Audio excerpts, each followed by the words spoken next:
people reporting brain fog after COVID, people reporting increasing levels of burnout, changes in adolescent well-being and mental health. Significant proportion of adults in their 40s and older saying that they are experiencing some kind of subjective cognitive decline. One of the reasons why I think we feel stressed, why we feel burned out, why we often feel hopeless is because we feel like we've lost control over whatever it is, the burdens that we're dealing with on a day-to-day basis or our health. So I wanted to write something that told people that, know that this is possible, know that it's possible to change it, and then give them the tools to start to implement that. I know, at least historically, that's been in part because people are just living longer, but life expectancy doesn't seem to be going up at the same rate that it used to. When you look at the data a different way, which is age-specific incidence of dementia, that has been dropping for the past several decades. And nobody talks about that. One of the primary drivers of neuroplasticity is level of arousal. Like, how engaged are you in the thing that it is you're trying to develop a skill in?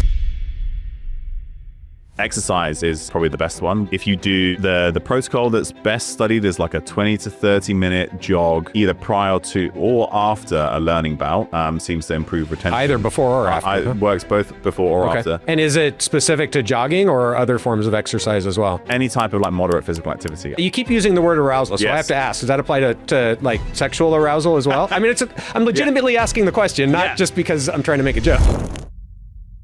Tommy, thanks so much for coming by Optispan HQ today. It's been a while since we've seen each other. It's super exciting. Your book, The Stimulated Mind, is going to be out in, I think, a week from today. Looks awesome. I imagine this has got to feel great seeing it in print. The cover is fantastic. Highly encourage anybody watching to go pick up the book. So we're going to do a deep dive into the book. Maybe let's just start with, what led you to want to write a book? Being in the middle of two right now, I'm like, what was I thinking? You always hear from people who've written books that it completely consumes your life for several years. And that is absolutely the truth here. The hardest part is actually the travel and stuff associated with going out and talking about the book, right? Writing it took a long time, but it was surprisingly easy and enjoyable, right? I get to sit at home, read interesting papers, think about bigger picture concepts, try and make stuff really practical and applicable so people can use this stuff in their day-to-day lives. That's really the goal around brain health and cognition. But I essentially got to the point where across multiple different areas that I work in. So I work in neonatal and pediatric brain injury. I work in traumatic brain injury. I work with professional elite athletes trying to improve and support their performance. And then I increasingly work as sort of looking at the confluence of lifestyle factors that affect cognition long term. I kept seeing these common themes of things that would pop up, which made me think that there's probably some common basic rules or approaches or things that the brain requires in order to build and maintain its function. And at the same time, felt like when people came to me and said, what book should I read about brain health? There wasn't really anything that I felt straddled something that was very evidence-based, but equally was very practical. And so I can't promise I solved all those problems, but the goal was to write that book so I could then give it to friends and family to kind of give them a framework to work from when they were then thinking about their own brain health. Yeah. And you mentioned, the traveling to promote the book. You've been doing the podcast circuit recently. We'll try to make this relatively easy compared to some of the other ones that you've done. But do you have any big podcasts or other events coming up where you're going to be promoting the book as it's, again, going live in a week, right? Most of the stuff was sort of done prior to launch. So I recorded a bunch of big podcasts that will come out in the next few weeks. And then like this one, of course. Yeah. Saving the best for last. Yeah. And then it's sort of the week of release and the week after, there'll probably be some live media TV stuff. I've got some newspaper interviews. So there'll be some articles that come out. But hopefully most of the hard work is done because it's been a pretty intense few months. Yeah, well, we had you outside signing copies, so you're going to have to work out the wrist there for the book signings. But I hope it does fantastic, and I'm really looking forward to seeing once it comes out, all of the attention that it gets. So we'll do a deeper dive into the book. To start, though, let's talk a little bit about your background, because it's really sort of interesting. So tell me if I've got this right. You got a bachelor's degree in biochemistry from the University of Cambridge in the UK, and then you went on to get a medical degree from Oxford, and then a PhD in physiology and neuroscience from the University of Oslo. And now you're an associate professor of pediatrics at the University of Washington, which is where we know each other from. That's a pretty atypical and interesting path through academic life. So maybe just tell us a little bit about how you got interested in what you're doing now, and how did you end up going down that road? Yeah, sure. You'll be familiar with academic promotion and tenure committees when you submit your CV and they decide whether you can get promoted. And I think the thing that I hear from those committees when they look at my CV is that it's eclectic, which sometimes counts against you. But luckily, so far, I think has been a strength and has allowed me to do things like write this book. But most of those kind of steps or changes in direction, or the different degrees I've done, were largely down to sort of random chance and then saying yes to opportunities that sounded interesting. So as I was finishing up my degree in biochemistry at the University of Cambridge, where much to my tutor's dismay, I spent more time rowing than pretty much anything else, which probably then informs a lot of the later work that I did with professional athletes that I still do. But I'd initially had a spot to do a master's extension. So for this degree at Cambridge, you can apply to do like a master's degree to kind of tack on to the end of your bachelor's. And I had a place to do that when a friend of mine said, "Oh, I'm thinking I might go to medical school." She actually became a lawyer instead. She never went to medical school, but I thought, oh, that sounds interesting. I had spent a lot of my time as an undergrad thinking about training, thinking about nutrition, thinking about how those things related to health. And that sort of it appealed to me to kind of practice that in some way.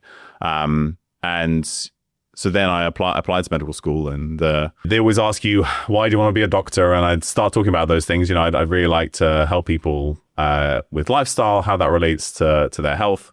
And that was obviously a good answer to get me into medical school, but that's not necessarily what you spend a lot of time doing as a doctor. So I finished my medical training. I worked in the center of London as a resident doctor for a couple of years. And I was working in the ER, in acute medicine. I did some work in toxicology, orthopedic surgery, vascular surgery.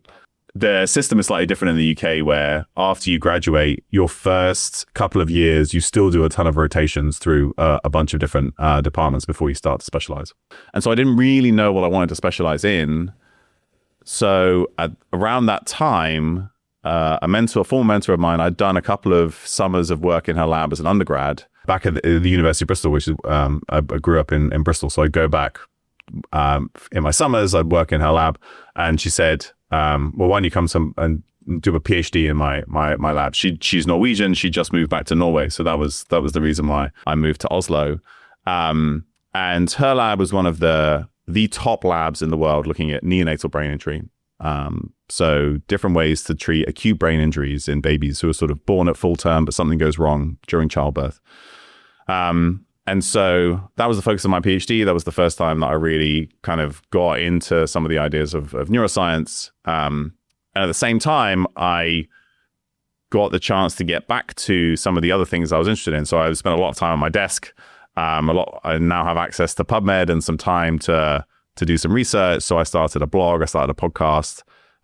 Eventually, I started working with a company that worked with athletes. I want to talk more about that. Yeah. So I kind of did this in parallel. I was finishing my PhD. I was working with this company. So you started the podcast and the blog while you were a graduate student getting your PhD. Yeah, exactly. And then that transitioned me into some sort of like health performance coaching in that kind of space. And did you do an academic postdoc, or did you go right to your faculty position? I did do an academic postdoc in the lab which I now run. So when I was finishing up my PhD, by that point, I'd met my now wife. She was a postdoc at Johns Hopkins. She'd gotten her first faculty position at the University of Washington. So I got a postdoc position here as well, which is another institution that is really well known for neonatal neuroscience. And so in parallel, I continued to do an academic postdoc in that area, plus more and more work with sort of athletes and performance and health kind of side. Again, blogging, podcasting, writing articles, that kind of stuff. And I left for a short period of time to go like full time into the sort of startup kind of digital health sort of world, but very quickly realized that I'm an academic at heart, and having that kind of connection to the lab and doing actual research was important to me. So I got an offer from my postdoc supervisor, who was also the division head. She gave me a sort of started with a part-time faculty position and then slowly moved to full-time. It eventually took over the lab, and so that's what I've now been doing for the past few years. And I mean, for probably most people watching, they won't realize kind of the inner workings of some universities and the like part-time faculty position, soft money. That's a hard path, right? But you navigated it successfully. So again, congratulations to you. And it seems to have worked out really well. And it allowed you to, I think, continue doing the area of research that you'd been working on in your graduate work, right? And so your lab still does a lot on neonatal brain injury and things like that, right, in your research today. Yeah, absolutely. So that's probably the majority of our funded work. But then, because of what I find interesting, we've also done some work in concussion. So we've gotten some DoD grants to look at potential preventative intervention for concussions, and then now more and more looking at big population data sets to look at some of that stuff I mentioned earlier, the sort of confluence of factors that affect cognition long term. Right. And then I also noticed that you were this probably isn't your primary area of research, but you were a co-author on a paper about the keto trial.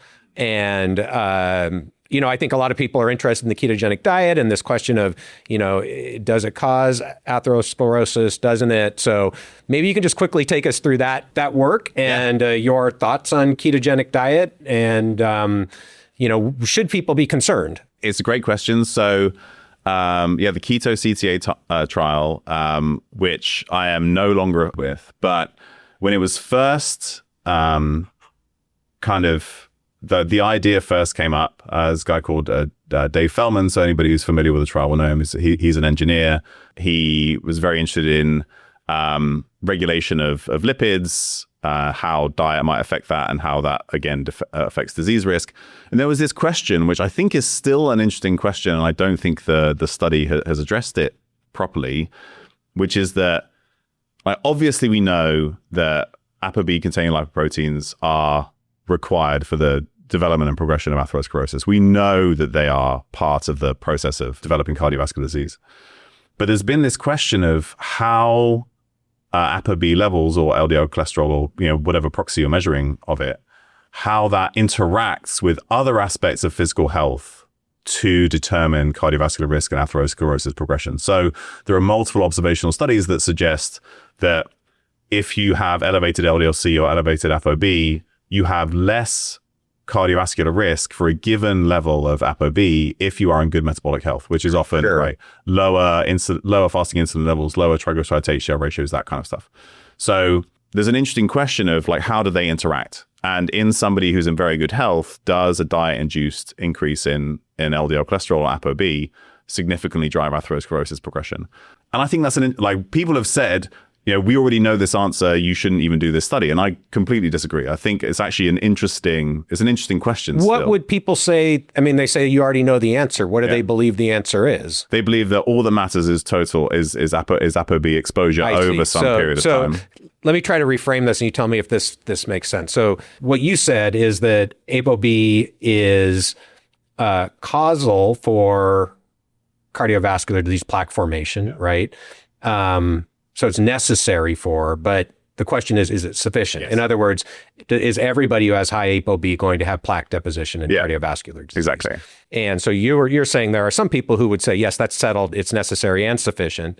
And you're saying you don't think that's the case, which, by the way, I agree with. But I think it's just an interesting way to frame it. And so then this is relevant for the ketogenic diet in the keto trial. Why? So when people transition to a ketogenic diet, often they'll see very dramatic increases in LDL-C and ApoB. Why that is still debated, and I think that matters less. And not everybody does, but not a lot of people does. do. Yeah. And it does tend to be those who are in better health to start with see larger changes. Oh, interesting. Because often when somebody would say metabolic disease, type 2 diabetes, goes on a ketogenic diet, initially you don't see much of a shift in lipids, and then over time you might see a bigger change or a later increase as other things improve. That's often how it goes, not always. So this is also important for some patients. So in particular, when people use a ketogenic diet to control epilepsy, for example, which is very common for use in pediatric epilepsy, and then some people may stay on a ketogenic diet for life, if they're walking around with an LDL cholesterol of 300-400, right, it's kind of like you're stuck between a rock and a hard place. So there's this thing that controls my seizures versus this thing that's potentially going to cause heart disease. Like, which do I pick? So I think there are patient populations where answering this kind of question is really important. Can I ask you a quick aside question? In people like that, or in people in general who've been on a ketogenic diet for a long time, is it the case that they are much more likely to have good metabolic health? Or are there some people on a ketogenic diet long-term who still have, pre-diabetes, diabetes? In other words, you get what I'm asking. Yeah, right? yeah. So I think the primary driver there has transitioning to a ketogenic diet resulted in a significant shift in caloric intake such that you've managed to reverse what is essentially excess energy availability that drives metabolic disease. Got it. Right? So you can still overeat a ketogenic diet and not improve your pre-diabetes. You can make your blood sugar will be more stable. Yeah. But you haven't reversed insulin resistance. You haven't reversed the process of cardiovascular. What about if you don't already have metabolic dysfunction and you go on a hypercaloric ketogenic diet? Will that progress to diabetes? Or maybe this is getting off in the weeds a little bit, but it's an interesting question, right? Yeah, I think that if you then see significant changes in body composition, you'll get some higher visceral fat, so higher visceral fat, which is certainly possible using a low quality hypercaloric ketogenic diet. Yeah. Then your blood sugar will probably be lower than it would be if you're eating a mixed diet at the same body composition. But I think the other metabolic downstream effects of being in inflammation, that state, insulin resistance. I think you would still expect to see all makes those. Perfect sense. Yeah. And again, I think what you said is quality matters, right? Yes. In addition to the fact that it's low carbohydrate, right? Yeah. The quality of the food you're eating absolutely has a big influence. Okay, sorry. That was a little bit of a digression, but so back to the trial and the results of the paper. So the idea is people are on a ketogenic diet. Many of them will see increases in LDL and ApoB. Yeah. What happens to plaque, right? Yes. That's fundamentally the question. Yeah. And so, like I said, back then, I thought this was an interesting enough question. Is there a scenario where you're in good metabolic health, you have low baseline risk, very high ApoB levels? So some of the people included in the study have an LDL-C of 700, induced by a diet, no genetic risk factors or anything like that.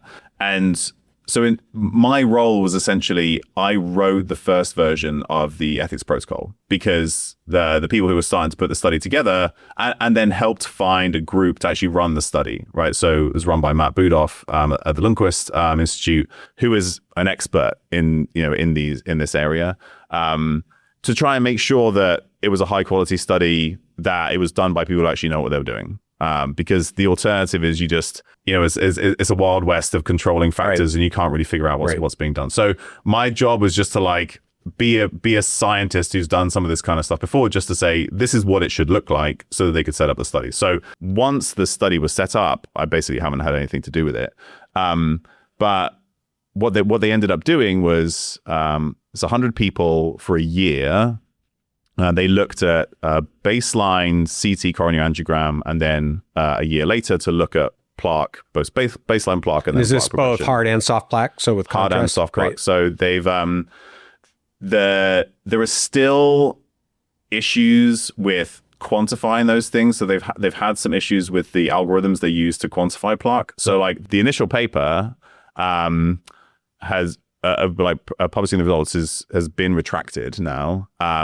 Again, I've stepped away from this fully, so I don't know what's going to happen next. But they weren't very confident in the algorithm that was used to quantify the plaque. Interesting. Okay. Do you know what's happened now? Has there been a new data put out? Yeah. Okay. So the new data I hear are coming. Okay. And they've now quantified it with two different methods, which now agree with each other, but disagree with the original results. What I noticed from the initial results is that, and this is difficult now because we're not sure how good those results are, but there were some people in that group, right? So very metabolically healthy, high ApoB or LDL cholesterol levels, and very rapid plaque progression, right? It wasn't in everybody, but if the question is, does metabolic health protect you from atherosclerotic progression in the setting of a high LDL-C on a ketogenic diet? Like, the answer would be no, right? There are going to be some people,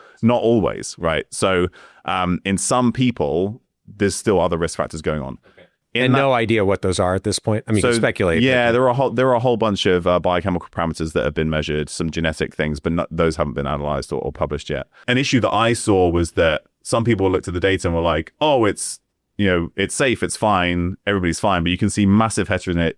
And that was kind of the take home of the first version that's now been retracted. Was ketogenic diet doesn't promote plaque formation in metabolically healthy people. Whereas I would say, if you look at some of the individual data points, there are some people who are progressing quite rapidly.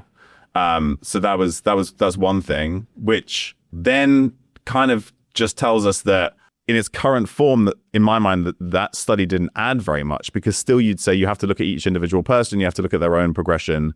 You can't say one way or the other whether some metabolic parameters are going to be enough. You can't predict before yet. We don't know enough yet to predict which people are going to show fast plaque formation on a diet that induces high ApoB and LDL. Does that seem like a fair? The one difference being that, at least based on those original data, the fastest progression was in those who had the most baseline plaque. So if you already have, it could almost be like a seeding model. If you already have some. Yeah, exactly. So if you already have significant disease, and then you layer on top a much greater burden of ApoB containing lipoproteins, I think that makes sense. Even if you're metabolically healthy. If you're metabolically Got healthy. it. So, I mean, granted that it sounds like the hopefully final results aren't out yet. Is it fair to say that right now it seems to be the case that a ketogenic diet that induces very high levels of ApoB and LDL is not always going to lead to plaque formation, but even in some people who are metabolically healthy, it will. And we don't know in advance how to predict that. Yes. So if you're on a ketogenic diet, it probably makes sense to monitor your plaque levels closely. Yeah, absolutely. Does that seem fair? Yeah, I think that's fair. But I would also say the same for anybody who has right. Everybody should monitor your plaque regularly if you can. Yeah, that's kind of where I ended up. Is that I think the idea is interesting. I think it's important to sort this stuff out. Yeah. Where I am with the results so far is the answer is still the same. Yeah. And the methods for quantifying the plaque, do you know what the nuance is there? I mean, I know there are now AI-based tools, Clearly is one, but there are a few now that are being used to quantify plaque regionally even.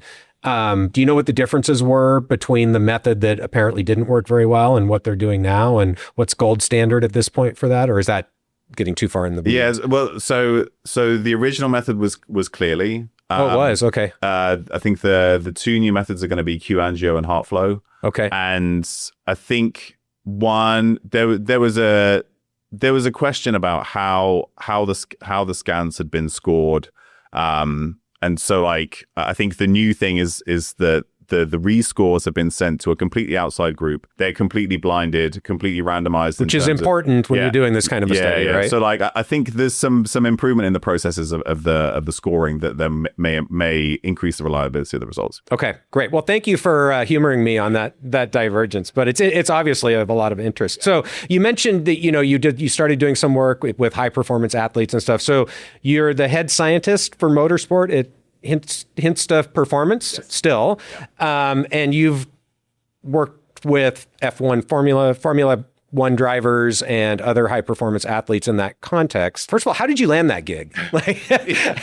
And what do you actually do there? It sounds awesome. Yeah, it is awesome. I'm not gonna lie. So this was another just completely random serendipitous thing where so this company that I started working with when I was in grad school. We had this podcast that was sort of focused on health and performance in athletes, particularly endurance athletes.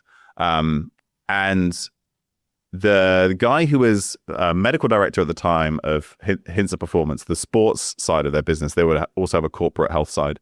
He is probably the most voracious consumer of podcasts in the entire world, mainly because he's a long distance triathlon athlete, so he just sits on the turbo. He's got lots of time. He's got a lot of time, and so he listened to our podcast, and like all of a sudden I get this email out of the blue that's been like, hey, this is what I do. I work with Formula One drivers. You want to chat? And so I met with him and some of the other people at the company. Initially became a scientific advisor, and then sort of over time have spent more and more time working in the kind of the Formula One side. So initially as a consultant, and now sort of I have this title of head of science for motorsport. So Hintsa works. Formula One drivers is like the blue ribboned kind of group, but it works. They work in many different sports, but primarily in motorsport, and increasingly in the sort of the pipeline of drivers up towards Formula One, and then moving into other categories. If you might go into IndyCar or rallycross or something like that. And so it's taking kids who are karting, taking teenagers in Formula 4, Formula 3 series, and starting to kind of do everything around their health and performance. So looking at their nutrition, their training, trying to handle all the different requirements that they have in order to do that. My job is primarily to help oversee the sort of performance programs that we put together for some of these drivers, particularly in Formula One. And are these individualized programs for each person? Absolutely. Yeah. So one thing that's very unusual about Hintsa is that they manage to operate in this very competitive environment, but still work with several drivers who are actually each other's main rivals. And we do that by really compartmentalizing, the programs and approaches for each individual person. So each driver, if they have many of them have a Hintsa coach. So this is usually somebody with a master's degree in strength and conditioning.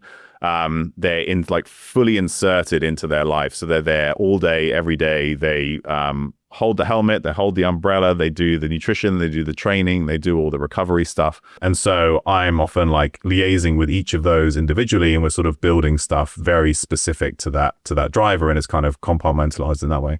And then we also have a team that provide medical services. So we have a doctor at every race, and that they work with the teams, the drivers, sometimes also like media and all the other people who sort of travel around.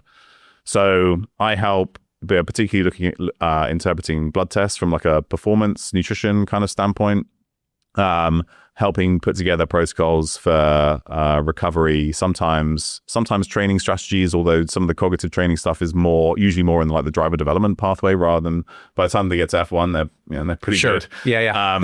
And sleep, data tracking, data analysis, that kind of stuff.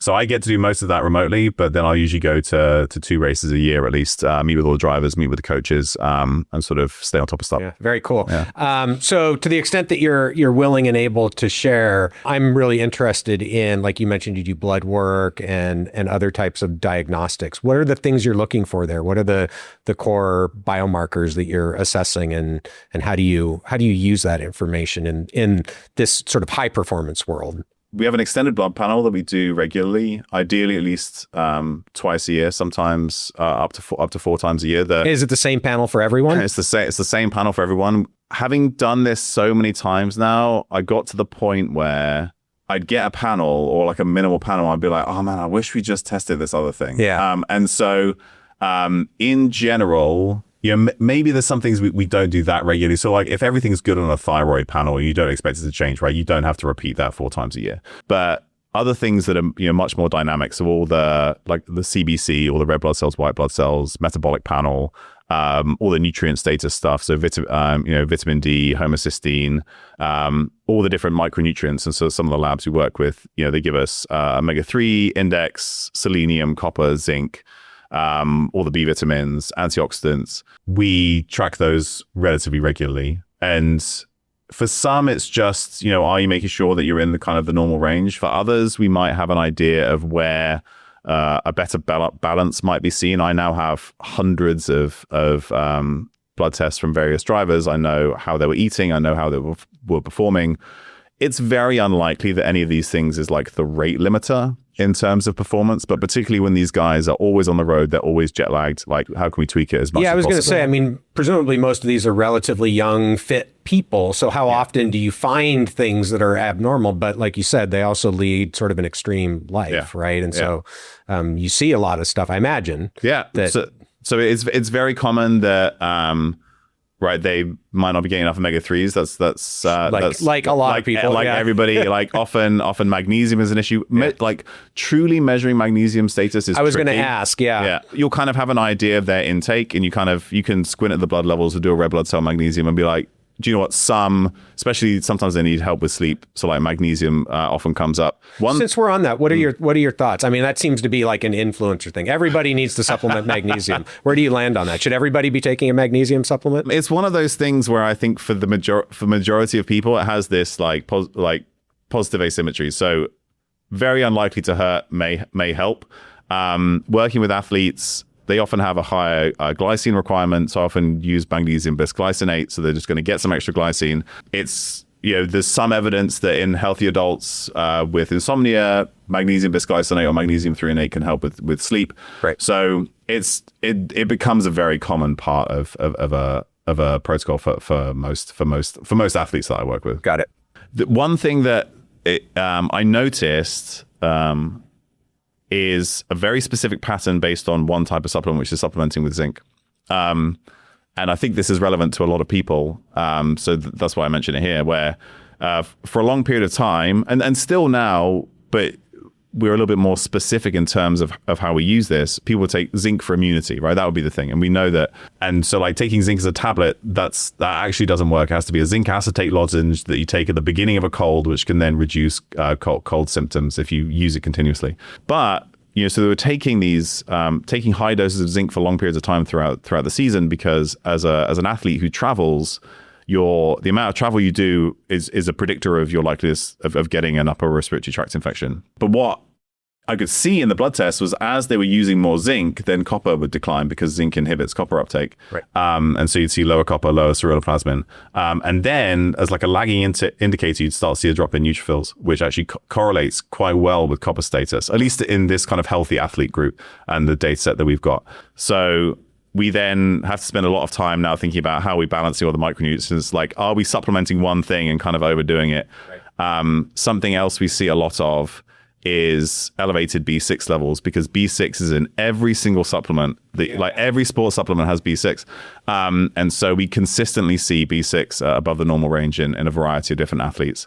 And it's not necessarily problematic, but very high doses for long periods of times can cause some neurological symptoms. Well, and I mean, you're a biologist, like you understand it's a complicated system. And so when you're doing, like you said, something that's non-physiological for a long period of time, even if it's a relatively harmless metabolite, it can have unanticipated consequences over the long term. Yeah, exactly. So often it's tinkering a supplementation strategy, but then also like making sure that you're not having like unintended effects of a supplement you're taking. How many supplements, ballpark, are these guys typically on? Not a lot, honestly, for a couple of reasons. One is that ideally, when it comes to nutrient status, we try and manipulate everything through diet as much as possible. And a lot of these guys can do whatever they want with their diet because they'll have chefs who'll prepare the foods, and we can be very sort of in depth on that front. And then the other reason is that the supplements that these guys take have to be third party tested. Oh, right, because they're probably getting tested for performance enhancing drugs. Yeah. So often when people ask me about this, they're like, "Oh, do you take this or take this or this? Do you use peptides?" Like, no, we can't. Well, first of all, there's no evidence for them for most of them, and it's the same for most supplements, right? I need to be, if I'm going to show up, and these guys are constantly bombarded with information. Somebody's always trying to sell them something. So I need to be really certain that what I'm recommending is going to have a meaningful impact, right? You're going to take this long term. It's pills you have to lug around the world, right? So we have a fairly high bar for recommending supplements, and then we're constantly reviewing them to kind of seeing how people are responding. Does it feel like it's working? Is it changing anything? And then removing stuff that doesn't seem to make a difference. And I don't want to get off into the morass of peptides. It's a super interesting topic, right? And a lot of these things do have biological activity, but I think a lot of people have this perception that like, oh yeah, all the high performance athletes are taking a cocktail of peptides and their stack of peptides, and you have to do that in order to reach that level of performance. And I think what you just said is no, in fact, if anything, it's the opposite, right? Yeah. Probably the high performance athletes are less likely to be taking these experimental peptides because if they get caught, they're going to get banned from their sport, right? Yeah, absolutely. And if they do have biological effects, you don't know whether the biological effect is going to be beneficial, right? In many cases, that's right. So at least none of the athletes that I work with currently are using those kinds of things. Okay, that's just useful, I think, for people to hear, because there's a lot of noise about peptides out there right now. So you mentioned sleep. What do you use to assess sleep quality in these high performance athletes? Most of them will have a wearable of some kind. Usually either an Oura or a Whoop. Some will have, a Polar or a Garmin device. And we'll track those data over long periods of time. I think that we can get to a point where we become too reactive to a single data point. And there's a lot of noise in those data.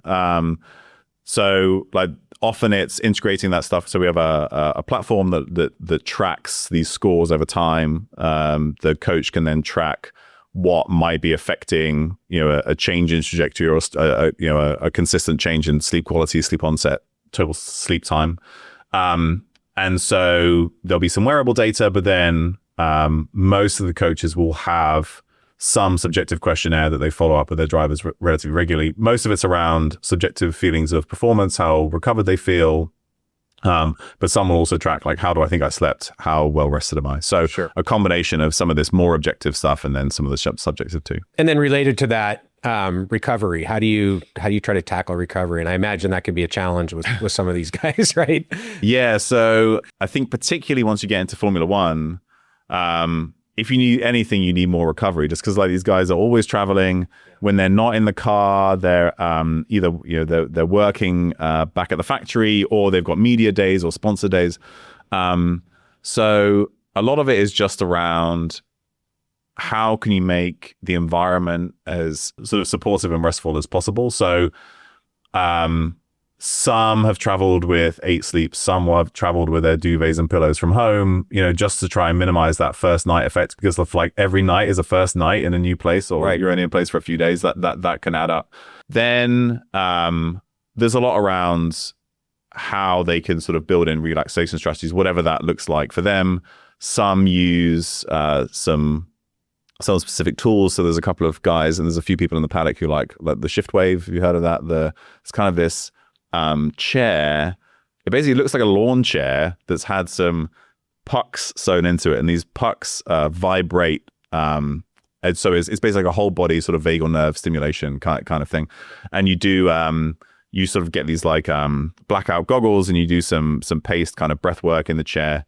And I think there's multiple things that could be happening there. One is just like you're forcing this guy to sit still for 10 or 15 minutes and actually just like relax for a bit. So, some will do, meditation, other things. Some may do feedback or neurofeedback or breath work. Some is like you just have to create a situation or have a device that just kind of like forces them to do it, because sometimes it's just really difficult to switch off.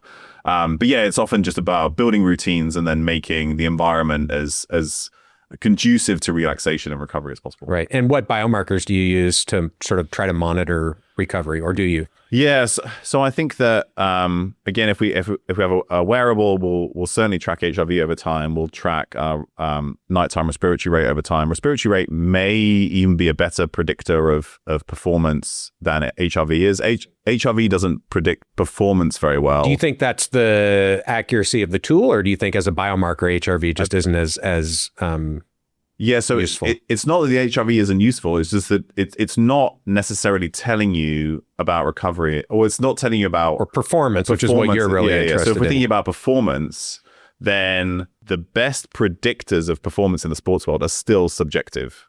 So subjective well-being, subjective recovery. There were a glut of papers that came out even last year in a variety of different athletes that again said, they look at the blood test, they look at the physiological monitoring, subjective well-being and feelings of recovery and performance were still the best predictors. So how you feel basically is the best predictor of how you'll perform. It's not that HRV isn't useful, it's that HRV tells you more about the physiological cost of a performance rather than how you'll do in that performance. So you can have low HRV, perform very well, but they will take a greater toll on your body. Right. So it's just trying to integrate all these different pieces of information, what they're telling you. So in some ways, if you believe you're going to perform well, you probably will. Yes. Right. Which leads nicely into let's talk about the brain then, right? Yeah. So let's talk about the book again, The Stimulated Mind, Future-Proof Your Brain from Dementia and Stay Sharp at Any Age. So why did you think this was important to write? Why now?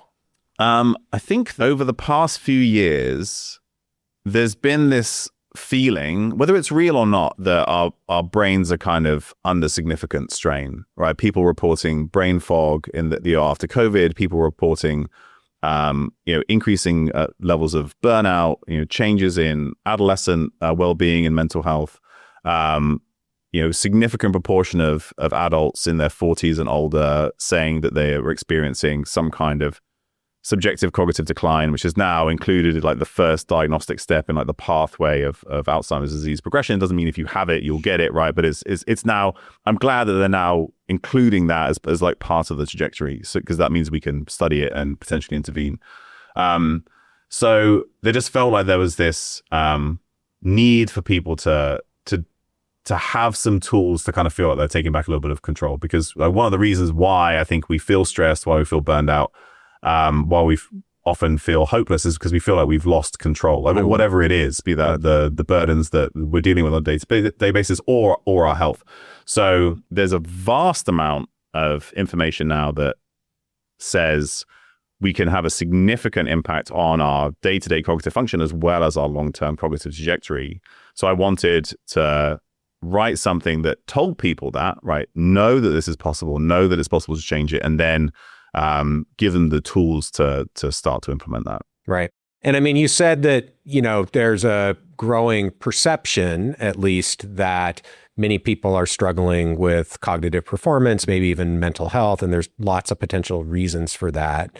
I guess, one of the things that I wonder about is how much of that is driven by, environmental exposures, how much of it is driven, maybe even post-pandemic, how much of it is driven by stress, anxiety?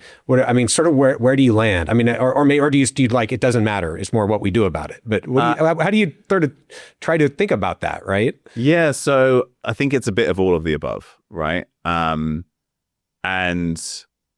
I think it is important to identify those things because then that also tells you what to do about it. Each individual person has a different confluence of all these factors that we know affect cognition. And I think one of the reasons why there's this famous phrase that neurologists use, which is that, so like if we think about cognitive function, like the final trajectory or end point of this, if you lose cognitive function, is a diagnosis of dementia, right? Which is you get to the point where you're no longer able to look after yourself on a day-to-day basis. The most common cause of dementia is Alzheimer's disease. And you'll often hear neurologists say, once you've seen one case of Alzheimer's disease, you've seen one case of Alzheimer's disease, because they're all so different and people experience different trajectories, different symptoms. And I think that's because we each experience a different confluence of factors that kind of affect cognitive function. Therefore, if we can identify which of those are meaningful to us, we kind of have a better idea of intervention points. However, I think one thing that's maybe contributed to this is the amount of focus that we've put on it. Not that it's not important. Right. But which creates anxiety in and of itself, right? Or can. Yeah, exactly. So when you hear people talk about dementia, you'll often hear them say the burden of dementia is expected to double or triple in the next 2 or 3 decades. That comes from like the Lancet global burden of disease projections, right? The run by the IHME, right? Just down the road here. These are some of the best disease modelers and predictors in the world. And is that, I know at least historically that's been in part because people are just living longer, but life expectancy is not doesn't seem to be going up at the same rate that it used to. So are those projections driven by things other than increases in life expectancy, prevalence of metabolic disease and things like that? Yeah, so that's thought to be part of it. So one is, right, we're living longer. The other is we're getting better at treating the things diagnosis that kill you. as well. We're better at treating and preventing heart disease. We're better at treating certain cancers. So at some you got to die of something, right? Sure. And so like things are now shifting towards Alzheimer's, Alzheimer's disease and dementia. Then another recent study just came out here in the US, which suggested that another reason why it's expected to increase is particularly because of even though we've gotten so better at treating these other diseases, metabolic disease is still on the rise. That may change again with the advent of GLP-1s, right? So like these projections, it is a moving target, but what's interesting to me is that when you look at the data a different way, which is age-specific incidence of dementia. So like at a given age, how likely are you to be diagnosed with dementia? What's your, what proportion of people at this age are diagnosed with dementia? That has been dropping for the past several decades. And nobody talks about that. Yeah, interesting. So there have been studies looking at the Framium cohort, which is then, and there's several studies in the UK, and then now there's been a big meta-analysis that combined data from multiple studies in the US and across Europe. And so what that means is that at say 70 years old now, you're less likely to be diagnosed with dementia at 70 than you would have been 20 or 40 years ago. And what you see actually is the age-specific incidence of dementia has been declining essentially since the Second World War. And there are several factors that go into that. I think one is the availability of high-quality nutrition, which has improved brain reserve, and we see that in the Framium cohort, especially after the Second World War, the end of the Great Depression. Even though the quality of the diet may have gone down, people are still getting sufficient nutrients that maybe they weren't getting previously. Exactly. And then the other thing that's hypothesized to be driving this is the significant public health focus on cardiovascular disease prevention over the past several decades. And how much of it might also be due to the medications that people are getting for those conditions that might have, both because they're affecting cardiovascular disease or metabolic health, but also maybe other effects on cognitive function. Yeah, absolutely. So that can be part of it. The most obvious example being statins. Mm-hmm. There have been some meta-analyses showing that particularly in those who are ApoE4 carriers, statins seem to have an outsized benefit on dementia risk. And that may very well be related to the anti-inflammatory effects rather than their lipid lowering effects. So yes, it can be the other quote unquote side effects of these medications that are being used to treat cardiovascular And disease. since you brought them up, what are your thoughts on statins? Because I know, again, this is one of those topics, right, that I think a lot of people are scared of statins because of things that they've heard on the internet. And so what are your thoughts on that topic? Yes, so statins still include warning labels for potential for cognitive changes. There was a recent meta-analysis that came out. Some people feel like it's biased because it's done by the statin clinical trialists, but essentially showing that overall there's no significant impact of negative impact of statins on cognitive function in the short term. Some people do experience fatigue and muscle pain, these other things, right? Right. And we know you can either the other medications you can switch to instead. CoQ10 supplementation may help with some of those symptoms. When you look at the results from randomized controlled trials, there doesn't seem to be an impact on significantly lowering dementia risk. There are trials ongoing right now that are specifically looking at this, like Preventable and Starry, which will hopefully come out in the next few years. However, if you look at large observational data sets, so there are now meta-analyses of observational data sets, including millions of people, suggesting that in those who do have elevated cardiovascular risk, using a statin decreases dementia risk. So no sort of hard data from randomized controlled trials, but fairly high quality data from observational studies. So I think that, and the current guidelines do not suggest using statins, but it's like for dementia prevention, right? You're using them for cardiovascular disease risk prevention. So I think that in people who have high cardiovascular disease risk, considering lipid lowering therapy should absolutely be part of both, overall, health strategies, but then also because it's probably going to have a knock-on effect in terms of decreasing dementia risk long term. Right. Okay, great. I'm glad you brought up the sort of apparent decrease in age-specific risk of Alzheimer's disease, because you're right, that's something that doesn't really get talked about, and that is encouraging. I thought one of the things also from your book that was encouraging is the idea that brain function is highly plastic across the lifespan, right? And that it's probably a lot more adaptable than was previously assumed. So maybe you can take us through, like, what is the evidence supporting that, and what does it mean for people? Yes. So I think for a long time, and this is still how potentially even the majority of people think, is that the adult brain is fixed at a certain point, sometime maybe in your mid-30s, right, when the brain finishes developing.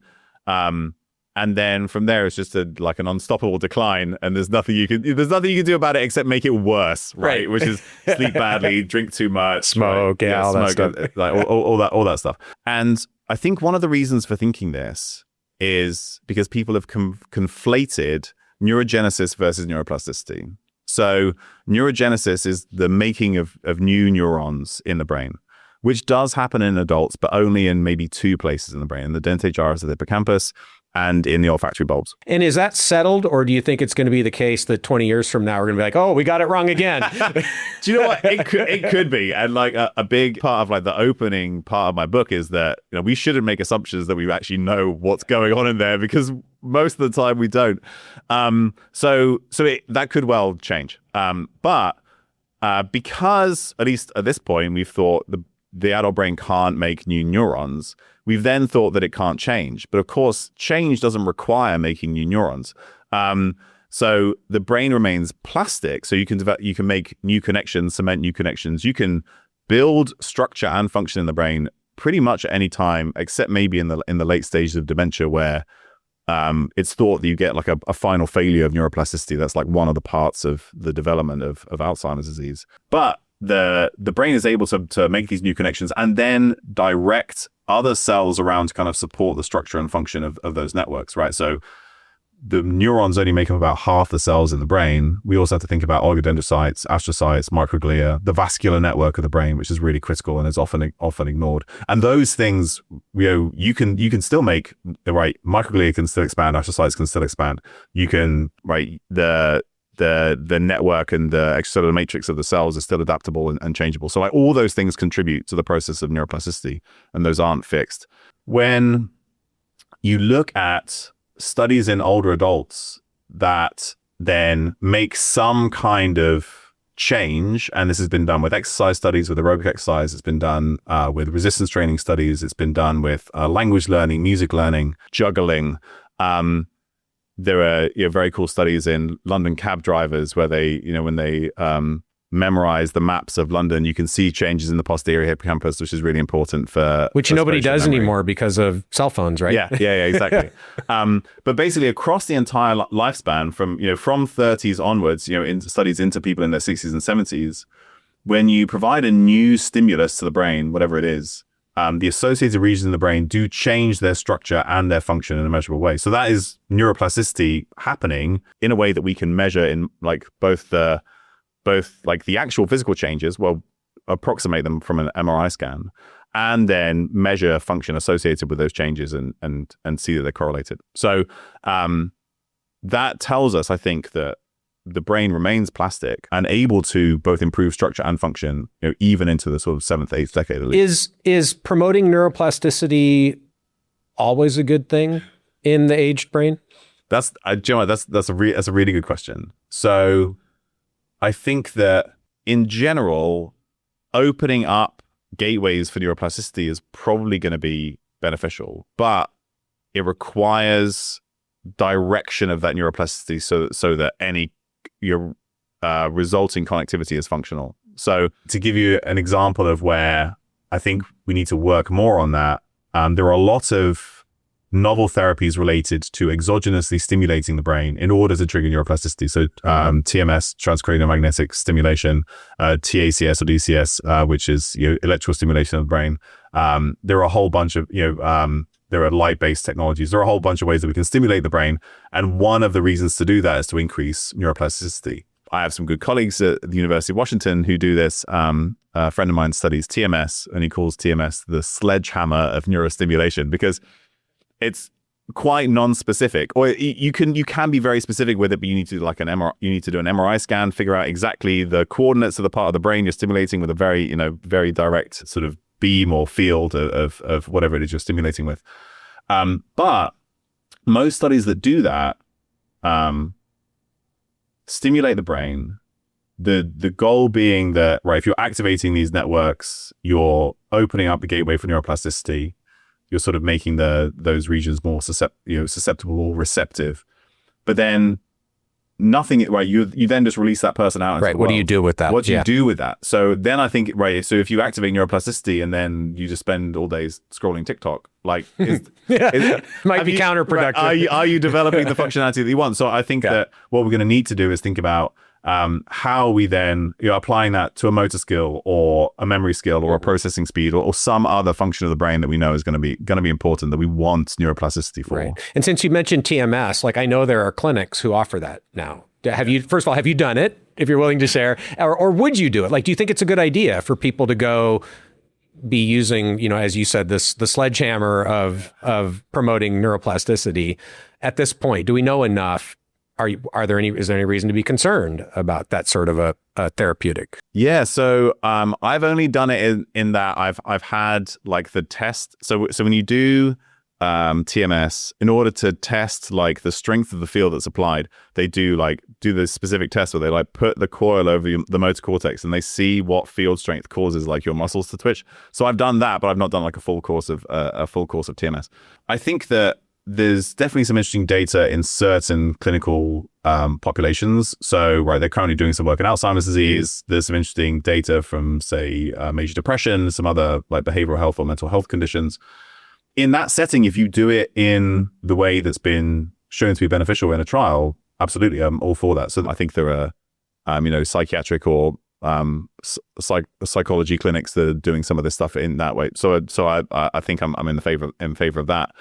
In terms of like, do I want to just like use it on myself in some way that isn't then directed towards a certain goal? No, I probably wouldn't, because I would want a little bit more evidence to know that, first of all, I'm activating the right parts of the brain, and then I'm directing that neuroplasticity towards the whatever is going to be important for long-term function. Yeah, I think I align with you on that, and one of the ways I think about this is it sort of depends on your current situation, right? Like if you had a serious, I don't know, cognitive decline or some sort of mental health issue, and you were at a place where you were willing to take a risk, it might make sense. Yeah. But if you're pretty happy with where you're at, maybe better to wait a little bit before you try something like that we don't really understand. Yeah. The other part that I'll say to that is that we know plenty of other ways to increase, at least set the stage for neuroplasticity, like better skill learning, better memorization.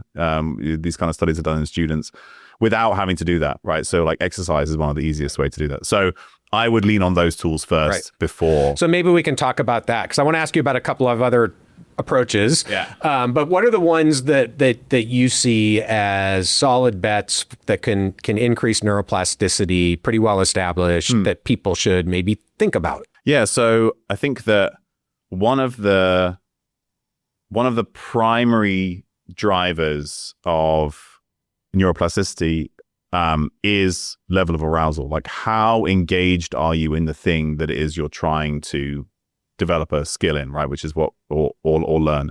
So a lot of what we do also with athletes is thinking about arousal management. So how can I get you into a sweet spot where you're focused, you're paying attention, you're engaged in the thing that you want to be driving a neuroplastic like process. Writing a book. Like right? writing a book, exactly. Or like any kind of complex skill, playing a sport, playing a musical instrument. So then if we're thinking about increasing arousal, exercise is probably the best one. If you do the protocol that's best studied is like a 20 to 30 minute jog, either prior to or after a learning bout, seems to improve retention. Either before or after. It works both before or after. And is it specific to jogging or other forms of exercise as well? Any type of like moderate physical activity. I think there's also, especially if we're thinking about beforehand and we're thinking about arousal, if you're trying to... Now, you keep using the word arousal, so I have to ask, does that apply to like sexual arousal as well? I mean, I'm legitimately asking the question, not just because I'm trying to make a joke. No. So that is a good question. So like, it is relevant to sexual activity, but not in the same way. So I write a lot about arousal in the book when it comes to performance, and then obviously it's an opportunity for me to make lots of sexual innuendo, which I do. But okay, to provide additional context, when you think about any kind of complex skill performance, there is a bell-shaped curve of arousal along the x-axis and performance on the y-axis. Arousal just being like how energetic, right? How interested you are, how engaged, or it's a measure of stress, essentially. Okay. So, and that makes sense because, right, if you have low arousal, you're disengaged, you're bored, you're not really able to pay attention, you're distracted. If you're hyper aroused or hyper stressed, you're anxious, sweaty, right? We know that then that impairs your ability to do complex tasks, right? Remember things, remember what you're going to say, you're kind of jittery, whatever it is you're trying to do. So somewhere in the middle is this optimal level of arousal. This curve is called the Yerkes-Dodson arousal curve, and it's used very widely in sports performance in particular. And it's actually based on studies in mice that were done in 1908 by Yerkes and Dodson, where they had mice do a learning task, and one was a simple task, one was a complex task. For the simple task, and then when they were learning the task, the floor of the cage was electrified, and they changed how much electrical current was passed through. So anybody's like grabbed an electric fence, that kind of like squirmy feeling. So they weren't like truly shocking the mice, is just kind of like a little buzz. And what they found was that for a simple task, basically the greater the shock, the better they performed. But for a complex task, there was a sweet spot in the middle where some arousal was beneficial. You're kind of switching all of these processes. You're making like focus and alertness. But then too much, and they became stressed and they weren't able to complete the task. And this then translates perfectly over to like how we see this. So what I mean by arousal is how are we kind of increasing our engagement with the thing based on our level of stress, heart rate, all the catecholamines that are involved in this process. And they also drive neuroplasticity. And so for exercise, I think there's an intensity times time kind of thing. So you could go for a 20-minute jog, but you could also just go and do like 10 burpees, and you're probably doing something similar. It's just like what protocols have been used in most studies. Do you do that in your real life? Like if there's something you're trying to learn, do you like drop and do burpees or something, sort of exercise? Yeah, so things that I will use, I'll use bursts of exercise, and then light and cold, or sometimes breath work. So brief periods of cold exposure seem to do some of these similar things. And it actually maps quite nicely onto the type of cold exposure that actually seems to improve endurance performance. So it's like cold plunge idea. Yeah, but it's actually not that cold. It's like 60 to 70 degrees. Oh, okay. Yeah. So if you get in a really cold ice bath, that actually can, in a short term, decrease cognitive function. Just like if you do an exhaustive exercise or sprint session, right? You can acutely decrease cognitive. What function. about increased temperature, sauna? So that's more likely to decrease arousal. So like you're more likely relaxed, to get a little sleepy and relaxed and that kind of stuff, right? And then bright light is another one that you acutely increase reaction time and some elements of mood through bright light exposure.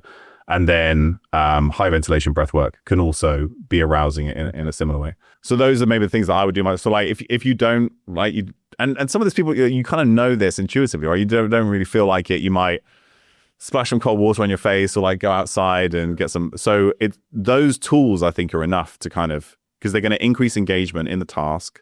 And then the process of doing the task, this is the next thing to kind of drive neuroplasticity, particularly when it comes to some kind of complex process or skill learning, is the process of failure. So making mistakes and errors, they are actually bigger drivers of neuroplasticity because you create an error signal in the brain, essentially. This is measured by something called, there are several, but mismatch negativity is one of the signals you can measure in the brain, where there's this difference between what the brain expects and what actually happens. Which is driven by a drop in dopamine. And then that drives the learning process to say, hey, what do I need to change in the network to improve my prediction for next time, or my ability to close the gap between expectation and reality?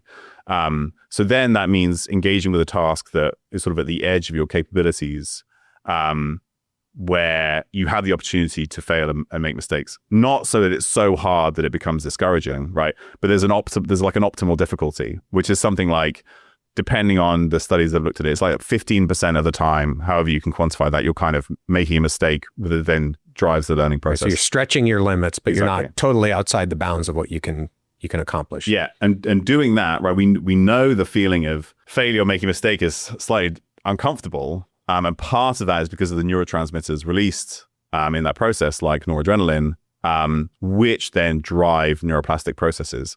So some of that kind of inherent friction or stress responses is part of kind of initiating that process of neuroplasticity. Okay. So I have a couple other things I want to ask you about with neuroplasticity. So one is psilocybin. So I have a friend who's convinced that psilocybin's a good thing because it promotes neuroplasticity. What's the data there? What are your thoughts on that? I know a lot of people are using it for a variety of reasons, and I think there's some interesting data. Where do you land? Yeah, I think very similarly to, say, like the TMS or stimulation conversation, in settings where it's used therapeutically and we have, a reasonable body of evidence, I'm all in favor, especially, set and setting, and you have a therapist and all that kind of stuff.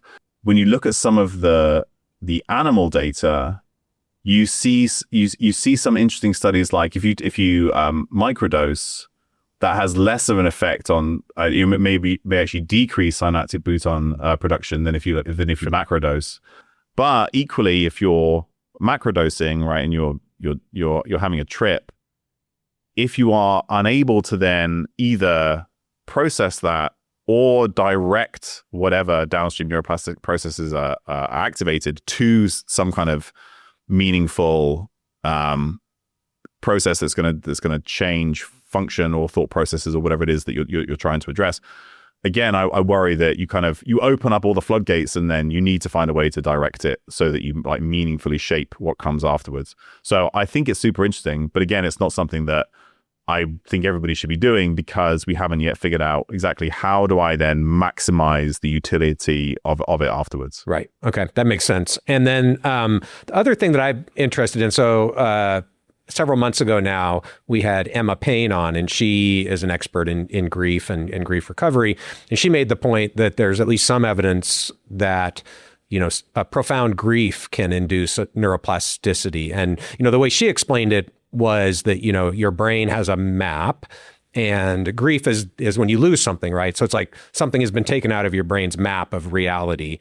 And so it has to kind of adjust, right? So I wonder, I don't know if you've ever come across this or if you have any thoughts on how grief might affect neuroplasticity. And one of the things that we just threw out is, well, maybe that's a good time to learn a new language, right? Yeah.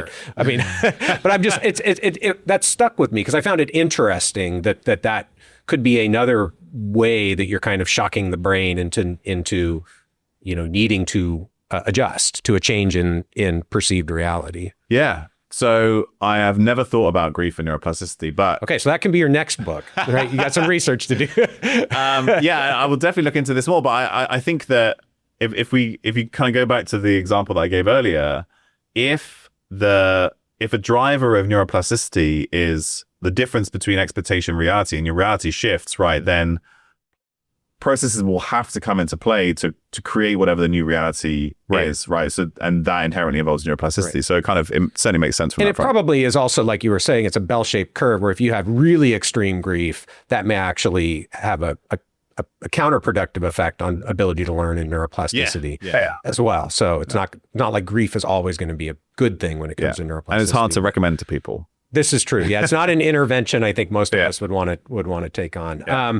Okay, so let's shift gears a bit because there's a lot around lifestyle and things that people can do to reduce their risk of cognitive decline and dementia. So maybe you can take us through your philosophies on how people should be approaching that. What are the core pillars in the way people think about brain health and brain aging in particular?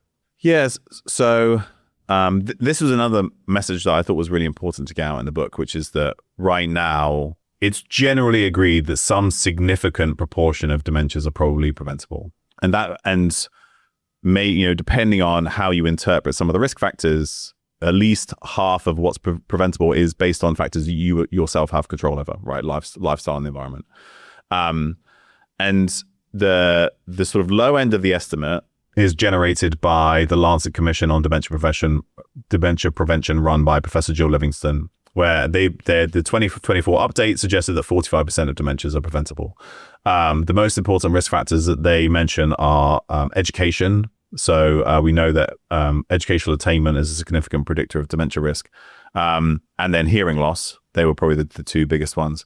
But then they... And is that just sensory deprivation? Is that the current thinking? You're just not your brain's not experiencing as much stimulation if you've got hearing loss? Yeah, so I think it's all related to stimulation, but on two different fronts. So one is that, yes, we know that if your brain stops having to do a specific thing, that area of the brain starts to decrease function, right? You're constantly trying to map function to demand. But then the other one is that if you lose your hearing, you no longer go out and experience and interact with the world in the same way that you did previously, right? You're less likely to go to restaurants, see friends. Yeah, there's probably a human relationship piece there as well. Yeah, exactly. Yeah. So I think it's a combination of those two. Okay, I don't want to distract too much, but what about people who are born deaf? Is that a different situation where because they're born that way, their brains kind of rewire from the beginning and they experience the world differently? Yes. So another similar risk factor is vision loss. Yeah, sure. And it's the same. If somebody's born congenitally blind or congenitally deaf, does that increase their risk of dementia? And as far as I know, it doesn't. And I think that's because they learn to interact with the world and stimulate their brains in a different way. So it's the loss of an input rather than an issue. If you never have that input, right, you can't lose it. And sorry, one more question: is it likely to be the case then, given that if somebody goes blind or goes deaf, that if they take active steps to address that loss by maintaining relationships, maintaining interaction with the world, they can probably offset that increased risk? Do we have any data on that? So for hearing loss, there have been randomized controlled trials of hearing aids to see whether they decrease dementia risk. And in those who are at high risk of dementia, they do. So like they did in this one study, the overall effect of hearing aids wasn't significant, but in a high risk group based on age and cardiovascular disease. So it's a signal noise thing, probably more. Yeah, exactly. That significantly reduced dementia risk. In observational studies, if you have cataracts and you get cataract surgery, then the cataract surgery offsets the risk of dementia. Yeah. But you're kind of fixing the problem instead of, like, some people may have a blindness that you can't fix. I guess, and maybe we just don't know enough. I guess what I'm wondering is, can people take steps to engage in the world in other ways to offset that risk? So my hypothesis would be yes. And the one way to look at that, which I'm not sure if it has done, is the age loss of the sense, right? So if you lose your vision or hearing very early in life, you're much more likely to then find ways to overcome it. Yeah, but if you lose it in your 70s, it's less likely that you're going to do that. But I still think that if you do find ways to get that same stimulation or interaction just to overcome or to work around a sensory loss, I would expect that risk to be mitigated. Okay, great. So sorry, that was a tangent, but you were talking about, some of the lifestyle factors that are important in maintaining cognitive function as people age. Yeah, so other things that were included on the list include traumatic brain injury, smoking, alcohol, high LDL cholesterol, obesity, type 2 diabetes. So all really related to either lifestyle factors or the downstream effects of lifestyle and the environment that we have some capacity to control.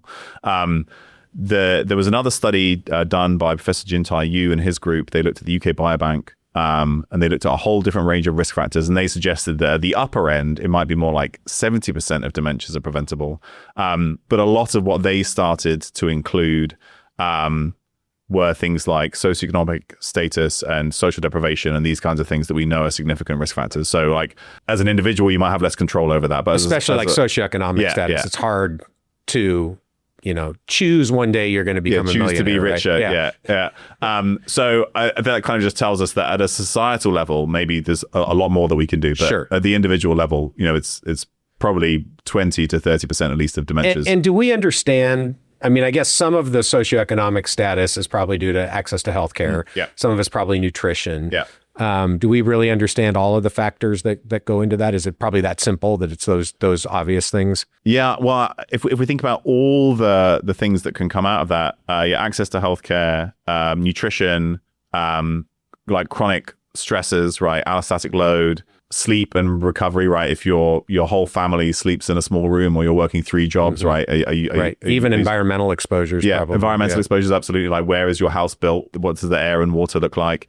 But then it's also going to be access to education. It's going to be like the access and time to do hobbies and these other things that we know. Then you also have a higher risk of metabolic disease and all these. Right. So the deck is stacked in a lot of ways. Yeah.